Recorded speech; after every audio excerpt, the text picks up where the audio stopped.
Hello friends, ಇವತ್ತಿನ ಸಂಚಿಕೆಯಲ್ಲಿ ಏನಾಯಿತು ಅಂತ ನೋಡ್ಕೊಂಡು ಬರೋಣ ಬನ್ನಿ. ಸಾರಿ ಸರ್, ಮತ್ತೆ ಈ ಥರ ಮಾಡಲ್ಲ ಅಂತಾರೆ ಲಂಬೋದರ್ ಸರ್. ಜಸ್ಟ್ ಶಟಪ್, ಮಾತಾಡೋ ಅರ್ಹತೆನ ನೀವು ಕಳ್ಕೊಂಡಿದ್ದೀರಾ. ನಿಮ್ಮಂಥವ್ರನ್ನೆಲ್ಲ ಈ ರೀತಿ ಸುಮ್ಮನೆ ಬಿಡೋದಲ್ಲ. ಪೊಲೀಸ್ ಕಂಪ್ಲೇಂಟ್ ಕೊಟ್ಟು 4 ಒದಿಸಿದ್ರೆ ಸರಿ ಹೋಗುತ್ತೆ ಅಂತಾರೆ HOD. ಸರ್, ಪೊಲೀಸ್ ಎಲ್ಲ ಬೇಡ ಸರ್ ಅಂತಾರೆ ಲಂಬೋದರ್ ಸರ್. ನಾಚಿಕೆ ಆಗಬೇಕು ನಿಮಗೆ. ಅಲ್ರಿ, ಕಾಲೇಜ್ ಲೆಕ್ಚರರ್ ಆಗಿ ಸ್ಟೂಡೆಂಟ್ ಹತ್ರ ಈ ಥರ ಬಿಹೇವ್ ಮಾಡ್ತೀರಾ? ಅಸಹ್ಯ ಅನ್ಸಲ್ಲ ನಿಮಗೆ? ರೀ ವರುಣ್, ಪೊಲೀಸ್ ಕರೆಸ್ರಿ. ಥ್ಯಾಂಕ್ ಯು ವಲ್ಲಭ, ಇವನು ಟ್ರೂ ಕಲರ್ ಏನು ಅಂತ ತೋರಿಸಿದ್ರಿ. ನಿಮಗೆ ಅನ್ಯಾಯವಾಗಿ ಏನೇನೋ ಬೈದ್ಬಿಟ್ಟೆ, ಸಾರಿ ಅಂತಾರೆ HOD. ಇಟ್ಸ್ ಓಕೆ ಸರ್, ಆದರೆ ನೀವು ನನಗೊಂದು ಪ್ರಾಮಿಸ್ ಮಾಡಬೇಕು ಸರ್. ನಮ್ಮ ಕಾಲೇಜಲ್ಲಿ ಮತ್ತೆ ಯಾವ ಹುಡುಗಿರಿಗೂ ಈ ತರಹ ಘಟನೆಗಳು ಆಗದೇ ಇರೋ ಹಾಗೆ ನೀವು ನೋಡ್ಕೋಬೇಕು ಅಂತಾನೆ ವಲ್ಲಭ. It's my promise. ಏನು ನೋಡ್ತಿದ್ದೀರಾ, ಹೇಳ್ಕೊಂಡು ಹೋಗ್ರಿ ಅವರನ್ನು ಅಂತಾರೆ HOD. 3 ಜನ ಲಂಬೋದರ್ ಸರ್ನ ಹೇಳ್ಕೊಂಡು ಹೋಗ್ತಾರೆ. HODನೂ ಹೋಗ್ತಾರೆ. ವಲ್ಲಭಣ್ಣ, ಥ್ಯಾಂಕ್ ಯು ಸೋ ಮಚ್. ಇಷ್ಟು ದಿನ ಲಂಬೋದರ್ ಸರಿಂದ ಹೇಗೆ ತಪ್ಪಿಸ್ಕೋಬೇಕು ಅಂತ ಗೊತ್ತಾಗ್ತಾನೆ ಇರಲಿಲ್ಲ. ಇವತ್ತು ನೀವು ಕಾಪಾಡಿಬಿಟ್ರಿ ಅಂತ ಹುಡುಗಿರು ಹೇಳ್ತಾರೆ. ನೋಡಿ, ಇವತ್ತೇನೋ ಆ ಕೆಟ್ಟ ಲೆಕ್ಚರಿಂದ ಕಾಪಾಡೋಕ್ಕೆ ನಾನಿದ್ದೆ, ಎಲ್ಲ ಸಾಲ್ಟ್ ಆಯಿತು. ಆದರೆ ಪ್ರತಿ ಸಲ ನಾನಿರಲ್ಲ ಅಲ್ವಾ? ಸೊ ನಿಮಗೆ ನೀವೇ ಹೀರೋಗಳಾಗಬೇಕು. ಈ ಥರದವರು ಬೀದಿಗೊಬ್ಬರು ಇರ್ತಾರೆ. ನೀವು ಇವರನ್ನು ಧೈರ್ಯವಾಗಿ ಫೇಸ್ ಮಾಡಿಲ್ಲ ಅಂತಂದರೆ ಇವರು ಇನ್ನೂ ಜಾಸ್ತಿನೇ ಹರಾಜು ಮಾಡ್ತಾರೆ. ಇವತ್ತು ನಿಮಗಾಗಿರೋ ಎಕ್ಸ್ಪೀರಿಯನ್ಸ್ ಅಮೂಲ್ಯಂಗೂ ಆಗಿದೆ. ಆದರೆ ಅವಳು ನಿಮ್ಮ ಥರ ಹೆದರ್ಕೊಂಡು ಸೈಲೆಂಟ್ ಆಗಿರಲಿಲ್ಲ. ಯಾವಾಗ ಲಂಬೋದರ್ ಕೆಟ್ಟ ರೀತಿಲಿ ಬಿಹೇವ್ ಮಾಡೋಕ್ಕೆ ಸ್ಟಾರ್ಟ್ ಮಾಡಿದ್ನೋ ಅವ್ನ ಕಪಾಳಕ್ಕೆ ಹೊಡೆದು ಚಪ್ಪಲಿ ತೋರಿಸಿದ್ದಾಳೆ. ನೀವು ಅಮೂಲ್ಯನ ಥರ ಇರಬೇಕು ಆ್ಯಂಡ್ ಹಾಗೆ ಆಗಬೇಕು. ನಮ್ಮ ಕಾಲೇಜಲ್ಲಿ ಪ್ರತಿ ಹುಡುಗಿರು ಅಮೂಲ್ಯನ ಥರ ಆದರೆ ಯಾವನು ಮುಟ್ಟಕ್ಕಾಗಲ್ಲ. ನೀವು ಅಮೂಲ್ಯನ ಥರ ಧೈರ್ಯವಾಗಿರಬೇಕು. ಒಂದು ಹೆಣ್ಣು ಮಾನಸಿಕವಾಗಿ ಕುಗ್ಗೋದ್ರೆ ಇದರ ಅಡ್ವಾಂಟೇಜ್ ತಗೊಳ್ಳೋದು ತುಂಬ ಜನ ಇರ್ತಾರೆ. ಅದು ಒಂದು ಹೆಣ್ಣು ತಿರುಗಿ ಬಿದ್ದರೆ ಆ ದೇವರೇ ಕೆಳಗಿಳಿದು ಬಂದರೂ ತಡೆಯೋಕ್ಕಾಗಲ್ಲ. ದೈಹಿಕವಾಗಿ ಮಾನಸಿಕವಾಗಿ ಯಾವ ಹೆಣ್ಣಿನೂ ಒಂದು ಗಂಡಿಗೆ ಕಮ್ಮಿ ಇಲ್ಲ. ಈಗ ಹೇಳಿ, ನಿಮ್ಮ ಮೇಲೆ ಯಾರಾದರೂ ದೌರ್ಜನ್ಯ ಮಾಡೋಕ್ಕೆ ಬಂದರೆ ನೀವು ಸೈಲೆಂಟ್ ಆಗಿರ್ತೀರಾ, ಅಮೂಲ್ಯನ ಥರ ತಿರುಗಿ ಬೀಳ್ತೀರಾ ಅಂತಾನೆ ವಲ್ಲಭ. ತಿರುಗಿ ಬೀಳ್ತೀವಿ ಅಂತ ಹುಡುಗಿರು ಕೂಗ್ತಾರೆ. ಆಗ ವಲ್ಲಭ ಅಮೂಲ್ಯನ ಕೈ ಹಿಡ್ಕೊಂಡು ಕರ್ಕೊಂಡು ಬರ್ತಾನೆ. ಈಚೆ ಸೂರ್ಯಕಾಂತ್ ಕಲಾವತಿ ಹತ್ರ ಬಂದು, ಕಲಾ ಅಂತಾರೆ, ಏನಾದರೂ ಬೇಕಿತ್ತಾ? ನೀವು ಚಂದ್ರ ಅವರು ಪಾರ್ಟಿಗೆ ಕೂತ್ಕೋತಿದ್ದೀರಾ, ಸರಿ ವ್ಯವಸ್ಥೆ ಮಾಡಿಸ್ತೀನಿ ಅಂತ ಕಲಾವತಿ ಹೋಗುವಾಗ, ಕಲಾ 1 ನಿಮಿಷ ನಿಂತ್ಕೋ, ನಿನ್ನ ಒಡವೆಗಳೆಲ್ಲ ಎಲ್ಲಿ? ನಿನ್ನೆ ಕೇಳ್ತಿರೋದು ಅಂತಾರೆ ಸೂರ್ಯಕಾಂತ್. ಇದೇನ್ರಿ ಅದನ್ನೇ ಕೇಳ್ತಿದ್ದೀರಾ? ನಾನು ಆಗಲೇ ಹೇಳಿದ್ದೀನಲ್ಲ ಅಂತಾರೆ ಕಲಾವತಿ. ನನಗೆ ಯಾಕೋ ಸುಳ್ಳು ಹೇಳ್ತಿದ್ಯಾ ಅನ್ನಿಸ್ತಿದೆ ಕಲಾ, ನಿಜ ಹೇಳು, ಒಡವೆ ನಿನ್ನ ಹತ್ರ ಇದೆಯಾ ಅಥವಾ ಬೇರೆ ಯಾರಿಗಾದರೂ ಕೊಟ್ಟಿದ್ಯಾ ಅಂತಾರೆ ಸೂರ್ಯಕಾಂತ್. ರೀ, ಏನ್ರಿ ಹೇಳ್ತಿದ್ದೀರಾ ನೀವು? ನನ್ನ ಒಡವೆನ ಯಾರಿಗೆ ಕೊಡಲಿ ಅಂತಾರೆ ಕಲಾವತಿ. ನಮ್ಮ ಬೇನಿಗೆ ಚೂರಿ ಹಾಕಿ ಹೋದ್ಲಲ್ಲ ಆ ಅಮೂಲ್ಯಂಗೆ ಮಗಳು ಅನ್ನೋ ಮಮಕಾರಕ್ಕೆ ಕೊಟ್ಟಿದ್ಯೋ ಏನೋ, ನಿಜ ಹೇಳು ಅಂತಾರೆ ಸೂರ್ಯಕಾಂತ್. ಏನ್ರಿ ನೀವು ನನ್ನ ಬಗ್ಗೆ ಅನುಮಾನ ಪಡ್ತಿದ್ದೀರಾ? ಮಗಳು ಅನ್ನೋ ಮಮಕಾರ ಎಷ್ಟೇ ಕಾಡ್ತಿದ್ರು ಅಮೂಲ್ಯ ನೀವು ತಲೆ ತಗ್ಸೋ ಹಾಗೆ ಮಾಡಿದ್ಲು, ನಿಮಗೆ ನೋವು ಕೊಟ್ಲು ಅನ್ನೋ ಒಂದೇ ಒಂದು ಕಾರಣಕ್ಕೆ ಅವಳೇ ಬಂದು ಎಷ್ಟೇ ಬೇಡ್ಕೊಂಡ್ರು ನಾನು ಅವಳ ಹತ್ರ ಒಂದೇ ಒಂದು ಮಾತು ಕೂಡ ಆಡಿಲ್ಲ ಗೊತ್ತಾ? ಅವಳ ಮುಖ ಕೂಡ ನೋಡೋಕ್ಕೆ ಇಷ್ಟಪಡ್ತಿಲ್ಲ. ಎಷ್ಟೇ ಆದರೂ ನಾನು ಅವಳನ್ನು ಹೆತ್ತೋಳೆ. ಮನಸ್ಸು ತಡೆಯಲ್ಲ, ಆದರೂ ತಡ್ಕೊಂಡಿದ್ದೀನಿ. ಯಾಕೆ ಗೊತ್ತಾ? ನಾನು ನಿಮ್ಮ ಮೇಲಿಟ್ಟಿರೋ ಪ್ರೀತಿ ಗೌರವಕ್ಕೆ. ಆದರೆ ನೀವು ನನ್ನ ಮೇಲೆ ಅನುಮಾನ ಪಡ್ತಿದ್ದೀರಾ. ಮಗಳು ನಮಗೆಲ್ಲ ಹೇಳ್ದೆ ಕೇಳದೆ ಓಡೋಗಿ ಮದುವೆ ಆಗಿಬಿಟ್ಲು. ಅವತ್ತಿಂದ ಇವತ್ತಿನವರೆಗೂ ನನಗೆ ಈ ಒಡವೆ, ಅಲಂಕಾರ, ಸಂಭ್ರಮ ಯಾವುದು ಬೇಡ ಅಂತ ಇದ್ದೀನಿ ಗೊತ್ತಾ? ಅದಕ್ಕೆ ನಾನು ಒಡವೆ ಹಾಕೋತಿಲ್ಲ. ಅಷ್ಟಕ್ಕೆ ನೀವು ನನ್ನ ಮೇಲೆ ಅನುಮಾನ ಬಂದುಬಿಡ್ತಾ? ನಿಮ್ಮನ್ನು ದೇವರು ಅಂತ ಪೂಜಿಸ್ತಿರೋ ಹೆಂಡತಿ ಮೇಲೆ ನಿಮಗೆ ಅನುಮಾನ ಬಂದುಬಿಡ್ತಾ ಅಂತ ಕಲಾವತಿ ಹೇಳ್ತಾರೆ. ಕಲಾ, ಅದು ಹಾಗಲ್ಲ, ನೀನು ಮನಸ್ಸು ತಡಿದೆ ಒಡವೆಗಳನ್ನು ಏನಾದರೂ ಅವಳಿಗೆ ಕೊಟ್ಬಿಟ್ಟಿಯಾ ಅಂತ ಕೇಳಿದೆ. ಆಯಿತು, ನಾನಿನ್ನು ನಂಬ್ತೀನಿ ಕಲಾ, ಇನ್ಯಾವತ್ತೂ ಈ ಒಡವೆ ವಿಷಯಗಳ ಬಗ್ಗೆ ಮಾತಾಡಲ್ಲ, ಬೇಜಾರು ಮಾಡ್ಕೋಬೇಡ ಅಂತ ಸೂರ್ಯಕಾಂತ್ ಹೋಗ್ತಾರೆ. ನನ್ನ ಕ್ಷಮಿಸ್ಬಿಡ್ರಿ, ನಾನು ಅಮೂಲ್ಯಂಗೆ ಒಡವೆ ಕೊಟ್ಟಿದ್ದೀನಿ. ಆದರೆ ನಾನು ಆಡಿದ ಮಾತೆಲ್ಲ ನಿಜ. ನನಗೆ ಅವಳ ಬಗ್ಗೆ ಕೋಪ ಇದೆ. ನಾನು ಅವಳ ಮುಖ ನೋಡಿಲ್ಲ, ಒಂದೇ ಒಂದು ಮಾತು ಸಹ ಆಡಿಲ್ಲ. ಅವಳು ನನಗೆ ನಿಮಗೆ ಕೊಟ್ಟಿರೋ ನೋವು ವಾಸಿಯಾಗುವಂಥದ್ದಲ್ಲ ರೀ ಅಂತಾರೆ ಕಲಾವತಿ.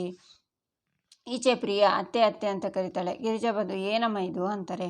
ಅತ್ತೆ, ನಾನು ನಮ್ಮ ಯಜಮಾನ್ರ ಆಫೀಸಿಗೆ ಊಟ ತಗೊಂಡು ಹೋಗ್ತಿದ್ದೀನಿ ಅಂತಾಳೆ ಪ್ರಿಯಾ. ಅಂದರೆ ಮಾಧವನ ಆಫೀಸಿಗೆ ಹೋಗ್ತಿದ್ಯಾ? ಬೇಡ ಪ್ರಿಯಾ, ಮಾಧವ ದಿನ ಅವನ ಕ್ಯಾಂಟೀನಲ್ಲೇ ಊಟ ಮಾಡೋದು ಅಂತಾರೆ ಗಿರಿಜಾ. ಹೊರಗಡೆ ತಿಂದರೆ ಆರೋಗ್ಯ ಕೆಡುತ್ತೆ ಅತ್ತೆ, ಇನ್ಮೇಲೆ ದಿನ ನಾನೇ ಊಟ ತಗೊಂಡು ಹೋಗ್ತೀನಿ ಅಂತಾಳೆ ಪ್ರಿಯಾ. ಏನು, ದಿನ ನೀವೇ ಊಟ ತಗೊಂಡು ಹೋಗ್ತೀರಾ ಅಂತಾಳೆ ಮೀನಾ. ಹ್ಞೂ ಅಂತಾಳೆ ಪ್ರಿಯಾ. ಅಲ್ಲ ಅಮ್ಮ ಪ್ರಿಯಾ, ಮಾಧವನ ಆಫೀಸು ತುಂಬ ದೂರ ಇದೆ, ನೀನು ಊಟ ತಗೊಂಡು ಹೋಗಿ ಕೊಡೋದು ಅಂದರೆ ಏನು ತಮಾಷೆ ಮಾತಾ ಅಂತಾರೆ ಗಿರಿಜಾ. ಕಷ್ಟ ಆದರೂ ಪರವಾಗಿಲ್ಲ ಅತ್ತೆ, ನಾನು ಅವರಿಗೋಸ್ಕರ ಊಟ ತಗೊಂಡು ಹೋಗ್ತೀನಿ ಅನ್ನೋ ಖುಷಿನೇ ನನ್ನ ಅಲ್ಲಿವರೆಗೂ ತಗೊಂಡು ಹೋಗುತ್ತೆ. ಅಲ್ಲಿ ಹೋದ್ಮೇಲೆ ಅವರು ಊಟ ಮಾಡೋದನ್ನು ಕಣ್ಣು ತುಂಬ ನೋಡ್ತೀನಲ್ವಾ, ಅದೇ ಖುಷಿ ನನ್ನ ಇಲ್ಲಿವರೆಗೂ ಕರ್ಕೊಂಡು ಬರುತ್ತೆ. ನೀವೇನೂ ಚಿಂತೆ ಮಾಡಬೇಡಿ ಅತ್ತೆ ಅಂತಾಳೆ ಪ್ರಿಯಾ. ನೋಡು ಪ್ರಿಯಾ, ನಿಮ್ಮ ಮಾವಂಗೆ ಈ ಥರ ಹೊಸ ಅಭ್ಯಾಸಗಳೆಲ್ಲ ಹಿಡ್ಸಲ್ಲ ಅವ್ರು, ಯಾಕಂದರೆ ನೀನೇ ಮೀನನ್ನು ಕೇಳು. ನಾನು ಮೀನಾ ಇದೇ ರೀತಿ ಅಂಗಡಿಗೆ ಊಟ ತಗೊಂಡು ಹೋಗಿದ್ವಿ, ಆಗ ಅವರು ನಮ್ಮ ಮೇಲೆ ಸಿಟ್ಟು ಮಾಡ್ಕೊಂಡು ಬಿಟ್ಟಿದ್ರು ಅಂತಾರೆ ಗಿರಿಜಾ. ನಮ್ಮ ಮಾವನ್ನ ನಾನು ಒಪ್ಪಿಸ್ತೀನಿ ಅತ್ತೆ ಅಂತಾಳೆ ಪ್ರಿಯಾ. ಆಗ ನಂದನ್ ಬಂದು, ಏನಮ್ಮ, ಏನು ಒಪ್ಪಿಸ್ಬೇಕು, ಯಾರಿಗೆ ಒಪ್ಪಿಸ್ಬೇಕು ಅಂತ ನಂದನ್ ಕೂತ್ಕೋತಾರೆ. ಏನಿಲ್ಲ ರೀ, ನಮ್ಮ ಪ್ರಿಯ ಮಾಧವನ ಆಫೀಸಿಗೆ ಊಟ ತಗೊಂಡು ಹೋಗ್ತೀನಿ ಅಂತ ಹೇಳ್ತಿದ್ದಾಳೆ. ನಾನು ಎಷ್ಟೇ ಹೇಳಿದರೂ ಅವಳು ಕೇಳ್ತಿಲ್ಲ, ನೀವೇ ಒಂದ್ಸಲ ಹೇಳಿ ಅಂತಾರೆ ಗಿರಿಜಾ. ಹೌದಾ ಪ್ರಿಯಾ, ಎಷ್ಟೇ ಆದರೂ ನಾನು ಹುಡುಕಿರೋ ಸೊಸೆ ಅಲ್ವಾ, ಒಳ್ಳೆ ಅಭ್ಯಾಸ ಕಲ್ತಿದ್ಯಾ. ಸರಿ ಪ್ರಿಯಾ, ತಗೊಂಡು ಹೋಗು ಊಟನ ಅಂತಾರೆ ನಂದನ್. ಥ್ಯಾಂಕ್ ಯು ಮಾವ, ನೀವು ಒಪ್ಪಿಗೆ ಕೊಟ್ಟಿದ್ದಕ್ಕೆ. ಅತ್ತೆ ನೀವು ಒಪ್ಪಲ್ವೇನೋ ಅಂತಿದ್ರು ಅಂತಾಳೆ ಪ್ರಿಯಾ. ಇದಕ್ಕೆಲ್ಲ ಒಪ್ಪಲ್ಲ ಅಂದರೆ ಹೇಗೆ, ನೀನು ತಗೊಂಡು ಹೋಗ್ಬಾ ಅಂತಾರೆ ನಂದನ್. ಸರಿ ಮಾವ ಅಂತ ಪ್ರಿಯಾ ಹೊರಡುವಾಗ, ನೀನು ಹೇಗೆ ಹೋಗ್ತೀಯಾ ಈಗ ಅಂತಾರೆ ನಂದನ್. ನಾನು ನಡ್ಕೊಂಡು ಹೋಗ್ತೀನಿ ಮಾವ ಅಂತಾಳೆ ಪ್ರಿಯಾ. ಏನು, ಅವನ ಆಫೀಸ್ ತನಕ ನಡ್ಕೊಂಡು ಹೋಗ್ತೀಯಾ? ತುಂಬ ದೂರ ಇದೆಯಮ್ಮ, ಬೇಡ, ಒಂದು ನಿಮಿಷ ಇರು, ನನ್ನ ಪರಿಚಯದ ಆಟೋದವರಿದ್ದಾರೆ ಅಂತ ಫೋನ್ ತಗೋತಾರೆ ನಂದನ್. ಅಯ್ಯೋ ಮಾವ, ನನಗೆ ನಡ್ಕೊಂಡು ಹೋಗೋಕ್ಕಾಗಿಲ್ಲ ಅಂದರೆ ನಾನು ಬಸ್ಸಲ್ಲಿ ಹೋಗ್ತೀನಿ, ಆಟೋಗೆಲ್ಲ ಸುಮ್ಮನೆ ಯಾಕೆ ದುಡ್ಡು ಖರ್ಚು ಅಂತಾಳೆ ಪ್ರಿಯಾ. ನಿನ್ನ ಯಾಕಮ್ಮ ಬಸ್ಸಲ್ಲಿ ಹೋಗಬೇಕು ಅಂತ ನಂದನ್ ಆಟೋದವನಿಗೆ ಕಾಲ್ ಮಾಡಿ, ನನ್ನ ಸೊಸೆನ ಮಾಧವನ ಆಫೀಸಿಗೆ ಕರ್ಕೊಂಡು ಹೋಗು, ಮನೆ ಹತ್ರ ಬಾ ಅಂತ ಕಾಲ್ ಮಾಡಿ ಹೇಳಿದ್ದೀನಿ, ಇನ್ನೊಂದು 5 ನಿಮಿಷದಲ್ಲಿ ಬರ್ತಾನೆ, ಆಟೋದಲ್ಲಿ ಹೋಗ್ಬಿಟ್ಟು ಬಾ ಅಂತಾರೆ ನಂದನ್. ಸರಿ ಮಾವ, ಥ್ಯಾಂಕ್ ಯು ಅಂತಾಳೆ ಪ್ರಿಯಾ. ಈಚೆ ವಲ್ಲಭ ಗಾಡೀಲಿ ಕೂತ್ಕೊಂಡು ಅಮೂಲ್ಯಂಗೆ ಕಾಯ್ತಿರ್ತಾನೆ. ಅಮೂಲ್ಯ ಬಂದು, ಕಾಡ್ಬಪ್ಪ ಅಂತಾಳೆ. ಸೀಟ್ ಇರೋದು ಇಲ್ಲಿ, ಅದ್ಯಾಕೆ ಎಮ್ಮೆ ಥರ ಮುಂದೆ ಬಂದು ನಿಂತಿದ್ಯಾ, ಇಲ್ಲಿ ಕೂತ್ಕೋ ಅಂತಾನೆ ವಲ್ಲಭ. ನಾನು ನಿನಗೇನೋ ಒಂದು ಕೇಳ ಅಂತಾಳೆ ಅಮೂಲ್ಯ. ನೀನೇನು ಕೇಳೋದು ಬೇಡ, ಏನು ಬೇಡ, ಬಂದು ಕೂತ್ಕೊ ಅಂತಾನೆ ವಲ್ಲಭ. ಪ್ಲೀಸ್ ಕಣೋ ಅಂತಾಳೆ ಅಮೂಲ್ಯ.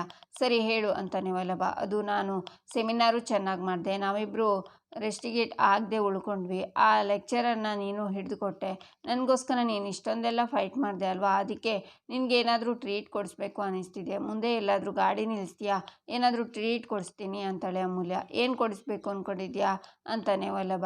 ಇನ್ನೇನು, ನನ್ನ ಫೇವ್ರೇಟ್ ಗೋಲ್ಗುಪ್ಪ ಅಂತಾಳೆ ಅಮೂಲ್ಯ. ಅವತ್ತು ಕಾಲೇಜಲ್ಲಿ ಹಂದಿ ಥರ 100 ಗೋಲ್ಗುಪ್ಪ ತಿಂದಿಯಲ್ಲ, ನನಗೆ ವಾಕರಿಕೆ ಬಂದಿತ್ತು, ಅದು ಸರಿ, ನೀನು ಟ್ರೀಟ್ ಕೊಡಿಸ್ತೀಯ ಅಂದಮೇಲೆ ನನ್ನ ಫೇವ್ರೇಟ್ ಏನು ಅಂತ ಕೇಳಬೇಕು ಅಂತಾನೆ ವಲ್ಲಭ. ಹೌದಲ್ವಾ, ನಿಂಗೇನು ಇಷ್ಟ ಹೇಳು, ಅದನ್ನೇ ಕೊಡಿಸ್ತೀನಿ, ಲಾಸ್ಟಲ್ಲಿ 1 ಪ್ಲೇಟ್ ಗೋಲ್ಗುಪ್ಪ ತಿಂತೀನಿ, ಸರಿನಾ ನಾನು ಅಂತಾಳೆ ಅಮೂಲ್ಯ. ಅದೆಲ್ಲ ಏನು ಬೇಡ, ಗಾಡಿ ಹತ್ತು ಹೋಗೋಣ ಅಂತಾನೆ ವಲ್ಲಭ. ಪ್ಲೀಸ್ ಕಣೋ ವಲ್ಲಭ ಅಂತಾಳೆ ಅಮೂಲ್ಯ. ನನಗಾಗಲಿ ನಿನಗಾಗಲಿ ದುಡ್ಡೇನು ಮಳೆ ಥರ ಸುರಿತಾ ಇಲ್ಲ, ಟ್ರೀಟ್ ಎಲ್ಲ ಕೊಡಿಸ್ತೀನಿ ಅಂತ ಹೋದರೆ ದುಡ್ಡು ವೇಸ್ಟ್ ಆಗುತ್ತೆ, ಬಾ ಹೋಗೋಣ ಮನೆಗೆ ಅಂತಾನೆ ವಲ್ಲಭ. ಇನ್ನೊಂದು ಸಲ ಯೋಚನೆ ಮಾಡು ವಲ್ಲಭ ಅಂತಾಳೆ ಅಮೂಲ್ಯ. ಹೇಳಿದ ಅರ್ಥ ಆಗಲ್ವ ನಿನಗೆ, ಆಲ್ರೆಡಿ ಅಪ್ಪಂಗೆ ಅಷ್ಟೆಲ್ಲ ದುಡ್ಡು ಕೊಟ್ಟು ನನ್ನ ಜೇಬು ಖಾಲಿಯಾಗಿದೆ, ಇವಾಗ ನೀನು ದೊಡ್ಡದಾಗಿ ಟ್ರೀಟ್ ಕೊಡಿಸ್ತೀನಿ ಅಂತ ಹೇಳ್ತೀಯ, ಅದಕ್ಕೆ ನಾನೇ ಪೇ ಮಾಡಬೇಕು ತಾನೆ, ಸೊ ಅದೆಲ್ಲ ಏನು ಬೇಡ, ಬಾ ಇನ್ನೊಂದು ಸಲ ನೋಡ್ಕೊಳ್ಳೋಣ, ಬಂದು ಗಾಡಿ ಹತ್ತು ಅಂತಾನೆ ವಲ್ಲಭ. ಅಮೂಲ್ಯ ಸುಮ್ಮನೆ ಗಾಡೀಲಿ ಕೂತ್ಕೋತಾಳೆ. ಈಚೆ ಮಾಧವ ಕೂತಿರ್ತಾನೆ, ಸುಂದರ ಕೇಶವ ಅವನ ಪಕ್ಕ ಕೂತಿರ್ತಾರೆ. ಮಾಧವಣ್ಣ, ಭಾಗ್ಯವಂತ ಕಣೋ ನೀನು, ನನ್ನ ಹೆಂಡರು ಇದ್ದಾರೆ, ಒಂದೇ ಒಂದಿನ ಅಂಗಡಿಗೆ ಊಟ ಅಂತ ತಂದುಕೊಟ್ಟಿದ್ದು, ಆಮೇಲೆ ಅದ್ರ ಬಗ್ಗೆ ಪತ್ತೆನೇ ಇಲ್ಲ ಅಂತಾನೆ ಕೇಶವ. ರೀ, ಬರ್ತೀರಾ ಅಂತಾಳೆ ಮೀನಾ. ಮೀನಾ, 2 ನಿಮಿಷ ಅಣ್ಣನ ಜೊತೆ ಮಾತಾಡ್ತಿದ್ದೀನಿ, ಆಮೇಲೆ ಬರ್ತೀನಿ ಅಂತಾನೆ ಕೇಶವ. ಕೇಶವ ಅವರೇ, ನಿಮ್ಮನೆ ಕರೀತಾ ಇರೋದು, ಏನೋ ಮಾತಾಡೋದಿದೆ, ಬರ್ತೀರಾ ಅಂತಾಳೆ ಮೀನಾ. 2 ನಿಮಿಷ ಬಂದೆ ಅಂತಾನೆ ಕೇಶವ. ಕೇಶವ, ಬಾರೋ ಇಲ್ಲಿ ಅಂತಾಳೆ ಮೀನಾ. ಅಣ್ಣ, 2 ಸೆಕೆಂಡಲ್ಲಿ ನಾನು ಅಲ್ಲಿ ಹೋಗಿಲ್ಲ ಅಂದರೆ ನನ್ನ ಕಾಲು ಮುರಿತಾಳೆ ಅಂತ ಮೀನಾ ಹತ್ರ ಹೋಗಿ, ವಾಟ್ ಈಸ್ ಯುವರ್ ಪ್ರಾಬ್ಲಮ್ ಅಂತಾನೆ ಕೇಶವ. ಈಗ ಮಾವ ಬರೋ ಟೈಮ್ ಆಗಿದೆ, ಈಗಲಾದರೂ ಮಾವನ ಹತ್ರ ನೀನು ನನ್ನ ಜೊತೆ ಬೆಂಗಳೂರಿಗೆ ಬರೋ ವಿಷಯನ ಹೇಳು ಅಂತಾಳೆ ಮೀನಾ. ಚಿನ್ನ, ಹೆಂಗೆ ಹೇಳ್ತೀನಿ ನೋಡು, ಅಪ್ಪ ಚಿಟಿಕೆ ಹೊಡೆಯೋಷ್ಟರಲ್ಲಿ ಒಪ್ಕೋತಾರೆ ಅಂತಾನೆ ಕೇಶವ. ಆಗ ನಂದನ್ ಮೀನಾ ಅಂತ ಒಳಗಡೆ ಬಂದು, ಮೀನಾ, ನಾನು ಆಗಲೇ ನಿನ್ನ ಹತ್ರ ಏನೋ ಕೇಳ್ತಿದ್ದೆ, ಟ್ರೈನಿಂಗಿಗೆ ನೀನು ಒಬ್ಬಳೇ ಹೋಗ್ತಿದ್ಯಾ, ಯಾರಾದರೂ ಜೊತೇಲಿ ಬರ್ತಿದ್ದಾರಾ, ರಕ್ಷನ್ ಕಳಿಸೋಣ ಅಂದರೆ ಅವಳಿಗೆ ಕ್ಲಾಸ್ ಇದೆ ಅಂತಾರೆ.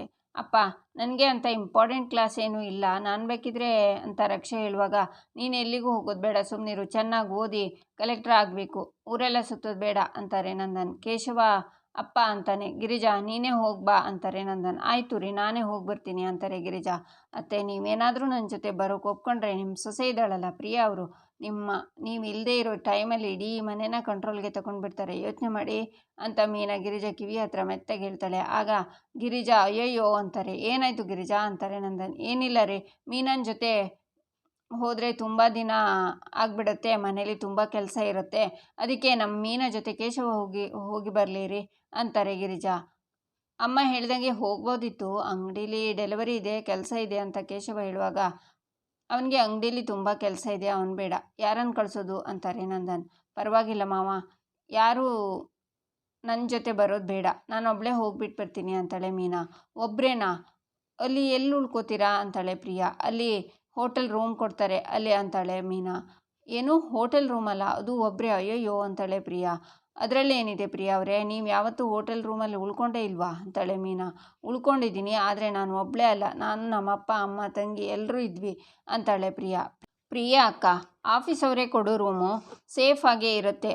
ಆದರೂ ಕೇಶವ ಭಾವ ಮೀನಾ ಅಕ್ಕನ ಜೊತೆ ಹೋಗಿದ್ರೆ ಚೆನ್ನಾಗಿರ್ತಿತ್ತು, ಯಾಕೆಂದರೆ ಮೀನಾ ಅಕ್ಕಂಗೆ ತುಂಬ ಸೇಫ್ ಇರುತ್ತಲ್ವಾ, ಅದಕ್ಕೆ ಹೇಳಿದೆ ಅಂತಾಳೆ ಅಮೂಲ್ಯ. ಮೀನಾ, ನೀನು ಒಬ್ಬಳೇ ಹೋಗೋದು ಬೇಡ ಅಮ್ಮ, ಯಾಕೋ ನನ್ನ ಮನಸ್ಸು ಒಪ್ತಿಲ್ಲ, ಹಾಗಂತ ಕೇಶವನ ಕಳ್ಸೋಕ್ಕಾಗಲ್ಲ ಅಂತಾರೆ ನಂದನ್. ಮಾವ, ನಾನು ಬೆಂಗಳೂರಿಗೆ ಹೋಗಿ ತುಂಬ ವರ್ಷ ಆಗಿದೆ, ನಾವು ಮೀನಾ ಅವ್ರ ಜೊತೆ ಬೆಂಗಳೂರಿಗೆ ಹೋಗ್ತೀವಿ. ಮೀನಾ ಅವರು ಟ್ರೈನಿಗೆ ಹೋದಾಗ ನಾನು ಮತ್ತು ಇವರು ಬೆಂಗಳೂರೆಲ್ಲ ಸುತ್ತಾಡ್ಕೊಂಡು ಬರ್ಬೋದು ಅಂತಾಳೆ ಪ್ರಿಯಾ ಮಾಧವ ಜೊತೆ ಹೋಗಲಿ ಅಂತಾರೆ ನಂದನ್. ಆಗ ಎಲ್ಲರೂ ಅಲ್ಲಿಂದ ಹೋಗ್ತಾರೆ. ಆಗ ಗಿರಿಜಾ, ಮೀನಾ ನೀನು ಬೇಜಾರು ಮಾಡ್ಕೋಬೇಡ ಕಣೆ, ಹೇಗಾದರೂ ಮಾಡಿ ಕೇಶವ ನಿನ್ನ ಜೊತೆ ಬರೋ ಹಾಗೆ ನಾನು ಮಾಡ್ತೀನಿ ಅಂತಾರೆ. ಅದಾಗಲ್ಲ ಬಿಡಿ ಅತ್ತೆ, ನೀವೇ ನೋಡಿದ್ರಲ್ಲ, ಕೇಶವ ಒಂದ್ಸಲನಾದರೂ ಮಾವನ ಹತ್ರ ನನ್ನ ಹೆಂಡತಿ ಜೊತೆ ಹೋಗ್ತೀನಿ ಅಂತ ಹೇಳಿದ್ನ, ಅವಕಾಶ ಸಿಕ್ಕಿದಾಗಲೂ ಹೀರೋ ಥರ ಡೈಲಾಗ್ ಹೊಡೆಯೋಕೆ ಹೋಗಿ ಅಲ್ಲೂ ಅಡ್ವರ್ಟ್ ಮಾಡ್ದ ಅಂತಾಳೆ ಮೀನಾ. ಬೇಜಾರು ಮಾಡ್ಕೋಬೇಡ, ನಾನು ಮಾತಾಡ್ತೀನಿ, ನಿನ್ನ ಜೊತೆ ಬೆಂಗಳೂರಿಗೆ ಕೇಶವನೇ ಬರೋದು, ನಿಮ್ಮ ಮಾವನ ಜೊತೆ ಮಾತಾಡಿ ಹೇಗಾದರೂ ಒಪ್ಪಿಸ್ತೀನಿ, ಸರಿನಾ, ನೀನು ಆರಾಮಾಗಿರು ಅಂತ ಗಿರಿಜಾ ಹೋಗ್ತಾರೆ. ರೂಮಲ್ಲಿ ಕೇಶವ ಮೀನು ಅಂತಾನೆ, ಅಲ್ಲ ಅವರನ್ನು ಅವ್ರು ಏನು ಅಂದ್ಕೊಂಡಿದ್ದಾರೆ, ಬೆಂಗಳೂರಲ್ಲಿ ನಾನು ಎಲ್ಲಾದರೂ ಉಳ್ಕೋತೀನಿ, ನನ್ನ ದೇಶನೇ ಬಿಟ್ಟು ಹೋಗ್ತೀನಿ ಅನ್ನೋ ಥರ ಮಾತಾಡ್ತಾರೆ. ಅಯ್ಯಯ್ಯೋ, ನೀವೊಬ್ಬರೇ ಹೋಟೆಲಲ್ಲಿ ಉಳ್ಕೋತೀರಾ ಅಂತ ಬಾಯಿ ಬಿಟ್ಟಿದ್ಯಾಕೆ? ಅವತ್ತು ಮೀನಾ ಆಂಟಿ ರಿಸೆಪ್ಷನಲ್ಲಿ ಹೇಳಿದರು, ನಮ್ಮ ಪ್ರಿಯಂಗೆ ಎಲ್ಲಿ ಮಾತಾಡಬೇಕು ಎಷ್ಟು ಮಾತಾಡಬೇಕು ಅಂತ ಚೆನ್ನಾಗಿ ಗೊತ್ತು, ಅವಳು ಮಾತಾಡಿದರೆ ಮುತ್ತು ಸುರಿಯುತ್ತೆ ಅಂತ. ಇದೇನಾ ಮುತ್ತುಗಳು ಅಂತಾಳೆ ಮೀನಾ. ಹೋಗಲಿ ಬಿಡು ಮೀನಾ, ನಮ್ಮ ಪ್ರಿಯಾ ಅತ್ತಿಗೆ ಅವರ ಅಮ್ಮನ ಥರ ಸ್ವಲ್ಪ ಜಾಸ್ತಿನೇ ಮಾತಾಡ್ತಾರೆ ಅನಿಸುತ್ತೆ, ನೀನೇನೋ ಬೇಜಾರು ಮಾಡ್ಕೋಬೇಡ ಅಂತಾನೆ ಕೇಶವ. ನೋಡು ಕೇಶವ, ನೀನು ನನ್ನ ಸಮಾಧಾನ ಮಾಡೋಕ್ಕೂ ಬರಬೇಡ, ಅವರಿಗೆ ಸಪೋರ್ಟ್ ಮಾಡೋದು ಬರಬೇಡ, ನನ್ನ ನೆತ್ತಿಗೇರಿದೆ, ಸದ್ಯಕ್ಕೆ ನನ್ನ ಮನಸ್ಸಲ್ಲಿರೋ ಕೋಪ ದ್ವೇಷ ಎಲ್ಲ ಹೊರಗೆ ಹಾಕಬೇಕು, ಸುಮ್ಮನೆ ಕೇಳಿಸ್ಕೊ ಅಂತಾಳೆ ಮೀನಾ. ಓಕೆ ನಾನೇನು ಮಾತಾಡಲ್ಲ, ನೀನು ಹೇಳು ಅಂತಾನೆ ಕೇಶವ. ಪ್ರಿಯಾ, ಅವ್ರು ಮಾಡ್ತಾ ಇರೋದು ಸರಿನಾ ಅಂತಾಳೆ ಮೀನಾ. ಸರಿ ಇಲ್ಲ ಅಂತಾನೆ ಕೇಶವ. ಎಲ್ಲದಕ್ಕೂ ಮೂಗು ತೋರಿಸ್ಕೊಂಡು ಬಂದುಬಿಡ್ತಾರೆ ಅಂತಾಳೆ ಮೀನಾ. ಬರಬಾರ್ದು ಅಂತಾನೆ ಕೇಶವ. ಪಾಪ ಅಮ್ಮು ಆಸೆಯಿಂದ ಉಸ್ಲಿ ತಿನ್ನೋಕ್ಕೆ ಹೋದ್ಲು, ಅದಕ್ಕೆ ಪ್ರಿಯಾ ಅವರು ಪ್ರೀತಿಯಿಂದ ನನ್ನ ಗಂಡಂಗೆ ಮಾಡಿದ್ದೆ, ನೀನ್ಯಾಕೆ ತಿಂದೆ ಅಂತ ಬೈದರು. ಅವರೇ ಹೆಸರುಬೇಳೆ ಪಾಯಸನ ತಿನ್ನು ಅಂತ ಫೋರ್ಸ್ ಮಾಡೋದು ಅವರೇ, ಅವ್ರಿಗೇನು ಲೂಸಾ, ಎಲ್ಲದಕ್ಕೂ ತಲೆ ಹಾಕ್ತಾರೆ. ಕೇಶವ, ನೀನು ನನ್ನ ಜೊತೆ ಬೆಂಗಳೂರಿಗೆ ಬರೋ ಹಾಗಿದ್ರೆ ಬಾ, ಇಲ್ಲ ಅಂದರೆ ನಾನು ಒಬ್ಬಳೇ ಹೋಗ್ತೀನಿ, ಪ್ರಿಯಾ ಅವರು ನನ್ನ ಜೊತೆ ಬರ್ತಾರೆ ಅಂತ ಗೊತ್ತಾಗಬೇಕಲ್ಲ, ನಾನು ಮಾತ್ರ ಸುಮ್ಮನೆ ಇರೋದಿಲ್ಲ, ಕಡದಾಗಿ ಹೇಳ್ತಿದ್ದೀನಿ, ನಾನು ಆ ಪ್ರಿಯಾ ಅವ್ರ ಜೊತೆ ಹೋಗೋದಿಲ್ಲ ಅಂತಾಳೆ ಮೀನಾ. ಸರಿ, ದಯವಿಟ್ಟು BP ಮಾತ್ರ ರೈಸ್ ಮಾಡ್ಕೋಬೇಡ ಅಂತಾನೆ ಕೇಶವ. ಮತ್ತೆ ಏನಾದರೂ ಪ್ರಿಯಾ ಅವರು ನನ್ನ ವಿಷಯಕ್ಕೆ ಬಂದರೆ ನಾನಂತೂ ಸುಮ್ಮನಿರಲ್ಲ, ಚೆನ್ನಾಗಿ ಬೈತೀನಿ, ಹಾಗಾಗಬಾರ್ದು ಅಂದರೆ ನೀನೇ ಅವರಿಗೆ ಕ್ಲಾಸ್ ತೊಗೋಬೋದು ಅಂತಾಳೆ ಮೀನಾ. ನಾನು ಹೇಗೆ ಹೇಳೋಕ್ಕಾಗುತ್ತೆ, ಅತ್ತಿಗೆ ಅಂದರೆ ತಾಯಿ ಸಮಾನ, ಅವ್ರ ಹತ್ರ ಹೋಗಿ ನೀವೆಲ್ಲದಕ್ಕೂ ಮೂಗು ತೂರಿಸ್ಬೇಡಿ, ತಲೆ ಹಾಕಬೇಡಿ ಅಂತ ನಾನು ಹೇಗೆ ಹೇಳೋಕ್ಕಾಗುತ್ತೆ? ಮಾಧವಣ್ಣ ಬೇಜಾರು ಮಾಡ್ಕೋತಾನೆ. ಇಲ್ಲ, ನನಗೆ ಅರ್ಥ ಆಗುತ್ತೆ ವಿಷಯ, ಅಂದರೆ ಮಾರಲ್ ಆಫ್ ದ ಸ್ಟೋರಿ, ಎರಡು ಜಡೆಗಳ ಮಧ್ಯೆ ಗಂಡಸರು ಮೂಗು ತೂರಿಸ್ಬಾರ್ದು ಅಂತಾನೆ ಕೇಶವ. ಹಾಗಿದ್ರೆ ಏನು, ನಾನೇ ಹೋಗಿ ಅವರಿಗೆ ಬೈಬೇಕಾ ಅಂತಾಳೆ ಮೀನಾ. ಬೇಡ ಅಂತಾನೆ ಕೇಶವ. ಮತ್ತೇನು ಮಾಡಲಿ ಕೇಶವ, ಮೀನಾ ಕಾಮ್ ಆಗಿದ್ಬಿಡು, ಎಲ್ಲ ಸರಿ ಹೋಗುತ್ತೆ ಅಂತಾನೆ ಕೇಶವ ಅಂತ ಕೂಗ್ತಾಳೆ ಮೀನಾ. ಈ ಕೇಶವನ್ನೇ ಪ್ರಿಯಾ ಅತ್ತಿಗೆ ಅಂತ ಬೈಕೊಂಡು ಬಿಡು, ಎಲ್ಲ ಸರಿ ಹೋಗುತ್ತೆ ಅಂತಾನೆ ಕೇಶವ. ಸರಿ ಅಂತ ಮೀನಾ, ನಿಮ್ಮನ್ನ ಅಂತ ನಾನಿನ್ನ ಬೈಯೋಕ್ಕಾಗಲ್ಲ ಕೇಶವ ಅಂತಾಳೆ. ಯಾಕೆ ಅಂತಾನೆ ಕೇಶವ. ಯಾಕೆ ಬೈಲಿ ನಾನಿನ್ನ, ಈಗಿನ ಕಾಲದಲ್ಲಿ ಗಂಡಂದರು ತನಗಿಂತ ಹೆಚ್ಚಾಗಿ ಓದಿರೋ ಹೆಂಡ್ತಿರು ಇದ್ರೇ ಸಹಿಸ್ಕೊಳ್ಳಲ್ಲ, ಅಂಥದ್ರಲ್ಲಿ ನೀನು ಯಾವ ಈಗೋನೂ ಇಟ್ಕೊಂಡಿಲ್ಲ, ಬೆಳಿಗ್ಗೆಯಿಂದ ರಾತ್ರಿವರೆಗೂ ಕೆಲಸ ಮಾಡಿ ಸುಸ್ತಾಗಿ ಮನೆಗೆ ಬಂದಿರ್ತೀಯ, ನನಗೆ ಕೋಪ ಬಂದಿದೆ ಅಂದರೆ ನೋಡು ಎಷ್ಟು ತಾಳ್ಮೆಯಿಂದ ಕೂತ್ಕೊಂಡು ನನಗೆ ಸಮಾಧಾನ ಮಾಡ್ತೀಯ, ನಾನು ಪ್ರೀತಿ ಸೇರಿಸಿದರೆ ನನಗೆ 2ರಷ್ಟು ಪ್ರೀತಿ ತೋರಿಸ್ತೀಯ, ನನಗೆ ಬೇಜಾರಾದಾಗ ನನಗೆ ಹೆಗ್ಲು ಕೊಡ್ತೀಯ, ನನಗೆ ದುಃಖ ಇದ್ದರೆ ನಿನ್ನ ಕಣ್ಣಲ್ಲಿ ನೀರು ಬರುತ್ತೆ, ಮನೇಲಿ ಅಪ್ಪ ಅಮ್ಮ ತಂಗಿ ಎಲ್ಲರೂ ಇದ್ರೂ ಹೆಂಡ್ತಿಗೆ ಯಾವ ಸ್ಥಾನ ಕೊಡಬೇಕು ಆ ಸ್ಥಾನ ಕೊಟ್ಟಿದ್ಯಾ, ಹೆಂಡ್ತಿನ ಎಲ್ಲರೂ ಪ್ರೀತಿಸ್ತಾರೆ, ಆದರೆ ಕಡಿಮೆ ಜನ ಕಣೋ ಕೇಶವ ಗೌರವ ಕೊಡೋದು, ಆ ಗುಣ ಯಾರಿಗೆ ಬರುತ್ತೆ ಗೊತ್ತಾ, ಯಾರು ಅವ್ರ ಅಮ್ಮನ ತುಂಬ ಪ್ರೀತಿಸ್ತಾರೋ ಗೌರವ ಕೊಡ್ತಾರೋ ಅವ್ರಿಗೆ ಮಾತ್ರ ಈ ಗುಣ ಬರೋದು, ಆ ಗುಣ ನಿನಗಿದೆ ಕೇಶವ, ದೇವ್ರು ಕೊಟ್ಟಿರೋ ವರ ಕಣೋ ಕೇಶವ ನೀನು, ನಿನಗೆ ಬೈದರೆ ಆ ದೇವರು ಮೆಚ್ತಾನ ಹೇಳು, ನನ್ನ ಮುದ್ದು ಕಣು ನೀನು ಅಂತಾಳೆ ಮೀನಾ. ಮೇಲ್ಗಡೆಯಿಂದ ಸುಂದರ ರಾತ್ರಿ ಈಚೆ ನಿಂತಿರುವಾಗ ಅಮೂಲ್ಯ ಬೆಡ್ಶೀಟ್ ಹೊದ್ಕೊಂಡು ಮನೆಯೊಳಗೆ ಬರ್ತಾಳೆ. ಆಗ ಸುಂದರ ಕಳ್ಳ ಅಂತ ಕೂಗಿ ಎಲ್ಲರನ್ನ ಎಬ್ಬಿಸ್ತಾನೆ. ಏನೋ ಸುಂದರ, ಎಲ್ಲೋ ಕಳ್ಳ ಅಂತಾರೆ ನಂದನ್. ಆಗ ಸುಂದರ, ಅದು ನಾನು ಮೇಲಿದ್ದಾಗ ಯಾರೋ ಬೆಡ್ಶೀಟ್ ಹೊದ್ಕೊಂಡು ಮನೆಯೊಳಗೆ ಬಂದರು ಅಂತಾನೆ, ಅದು ಅಮೂಲ್ಯ ಆಗಿರ್ತಾಳೆ. ಇಲ್ಲಿಗೆ ಈ ಸಂಚಿಕೆ ಮುಕ್ತಾಯವಾಗುತ್ತೆ. ಮುಂದಿನ ಸಂಚಿಕೆಗಾಗಿ ನಮ್ಮ ಚಾನಲನ್ನು ನೋಡಿ ಸಬ್ಸ್ಕ್ರೈಬ್ ಮಾಡಿ, ಲೈಕ್ ಮಾಡಿ, ಸಪೋರ್ಟ್ ಮಾಡೋದನ್ನು ಮರಿಬೇಡಿ.